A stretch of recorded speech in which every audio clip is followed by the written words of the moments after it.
आंधळं प्रेम केलं की काहीशी अवस्था माझ्यागत होती. त्या व्यक्तीसाठी फॅमिली तर पाठीमागं सोडली आणि लग्न केलं. खूप जीव होता माझा त्या व्यक्तीवरती.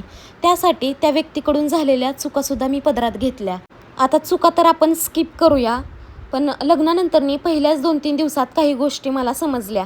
पण त्या व्यक्तीवरती इतका विश्वास, ती जर एखादी गोष्ट बोलली ना की ही अशी नाही तशी, तर ठीक आहे, आपली व्यक्ती तसं बोलते तर ते तसंच असेल, असंच मला पण वाटायचं. इतका आंधळा विश्वास. लग्नानंतरनी माझीसुद्धा खूप स्वप्न होती, असं राहायचं तसं राहायचं हे ते, पण त्यासाठी खिशामध्ये पैसा पण लागतो.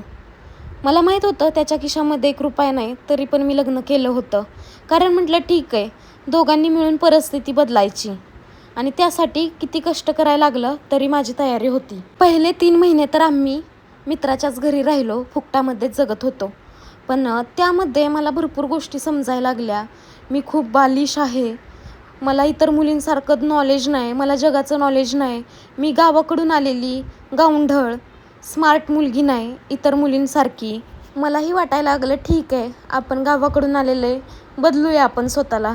हळूहळू थोडेसे चेंजेस करायला लागली, स्टायलिश राहण्याचा प्रयत्न करायला लागली. इतर मुलींची लाईफस्टाईल बघून त्यांच्यागत राहण्याचा प्रयत्न करायला लागली. ठीक आहे, आपण बदलूया स्वतःला. आपल्या आवडत्या व्यक्तीसाठी काय पण करायचं आणि त्याच विचाराची मी पण होती. फक्त आपली आवडती व्यक्ती हॅप्पी राहिली पाहिजे हेच मला पण वाटायचं. पण आपल्यासाठी पण ती व्यक्ती हाच विचार करते का हे पण बघणं तितकंच गरजेचं असतं.